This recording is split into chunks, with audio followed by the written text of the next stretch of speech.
வணக்கம். சங்கிகளின் ஆதரவாளன் கதிரேசன்.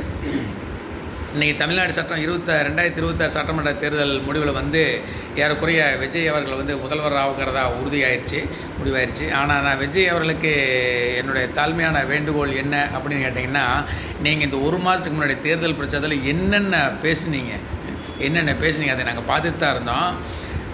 1.5 லட்சம் இலங்கை தமிழர்களை நம்ம ரத்த சொந்தங்களை கொன்று குவிச்ச காங்கிரஸ் கூட எந்த நட்பும் வச்சுக்க மாட்டான். தமிழர்களுடைய துரோகி கட்சி காங்கிரஸை கடவுள் கூட மன்னிக்க மாட்டான். அப்படி பெருசாக பீத்துனீங்க. தெரிஞ்சா ரெண்டாவது தமிழ்நாட்டில் 2 கட்சிக்கு மட்டும்தான் போட்டி. ஒன்று தாவேக்கா, ஒன்று திமுக தீய சக்தி. அந்த தீய சக்தி அழிச்சே ஆகணும் அப்படின்னு சொன்னீங்க. ஆனால் ரெண்டாவது என்ன சொன்னீங்க, உச்சத்தை விட்டுட்டு வந்திருக்கேன் அப்படின்னு சொன்னீங்க. உச்சத்தை விட்டு நீங்கள் எதுக்கு வந்தீங்க? அரசியலில் உச்சத்துலேருந்து வர்ற வருமானத்தை விட அரசியல் பல மடங்கு வருமானம் ஜாஸ்தி. மக்களோட வணிப்பணத்தை ஈஸியாக கொள்ளையடிச்சலாம். எவனை கேள்வி கேட்க மாட்டான். அதுக்காகத்தான் நீங்கள் உச்சத்தை விட்டு வந்தீங்க. எங்களுக்கு நல்லா தெரியுது. 1.5 லட்சம் தமிழர்கள் ஈவரக்கம் இல்லாமல் காங்கிரஸ் ஒரு கூட்டணி வச்சுக்க மாட்டேங்கிறேன்.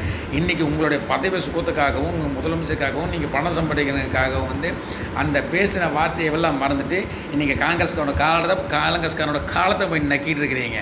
அது மட்டும் திமுக தீய சக்தி திமுகன்னு சொன்னீங்க.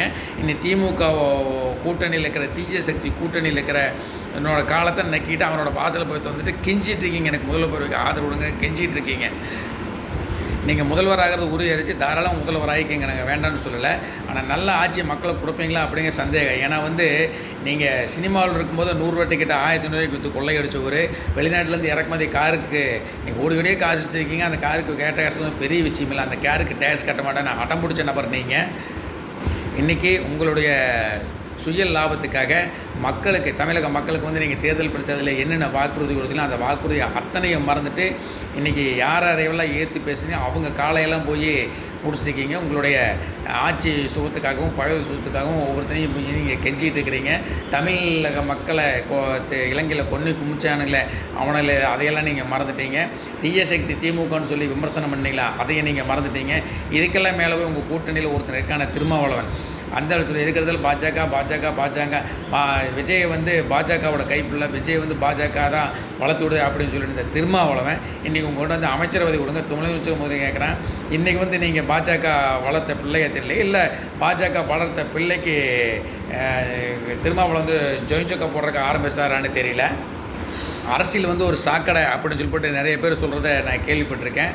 ஆனால் அரசியல் சாக்கடை அப்படிங்கிறது இன்றைக்கி இந்த தேர்தலெலாம் உங்களை மாதிரி கேடு கட்டவங்களாம் அரசியலுக்கு அரசியல் பண்ணும்போது தான் தெரிஞ்சு உண்மையாகவே அரசியல் சாக்கடை தான் அப்படிங்கிற மாதிரி எங்களுக்கு இன்றைக்கி தான் முழுசு எங்களால் புரிஞ்சுக்க முடிஞ்சது.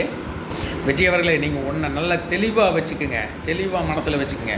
உங்களுடைய முதல் தேர்தலும் இதுதான், கடைசியின் தேர்தல் இதுதான்.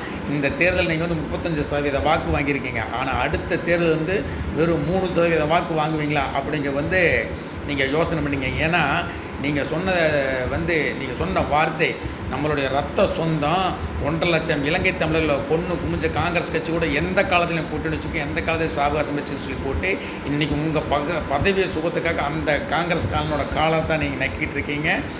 நீங்கள் ஓட்டு போட்ட மக்கள் உங்களை மன்னித்தாலும், கடவுளே உங்களை மன்னித்தாலும் அந்த எந்த பாவமும் அறியாமல் செத்துப்போன அப்பாவி மக்களுடைய 1.5 லட்சம் அப்பாவி மக்களுடைய ஆன்மா ஒரு காலத்திலே உங்களை மன்னிக்காது. அதனால் நீங்கள் இந்த தேர்தல் தான் கடைசி, இதுதான் உங்களுக்கு கடைசி தேர்தல், முதல் தேர்தல் இதுதான்.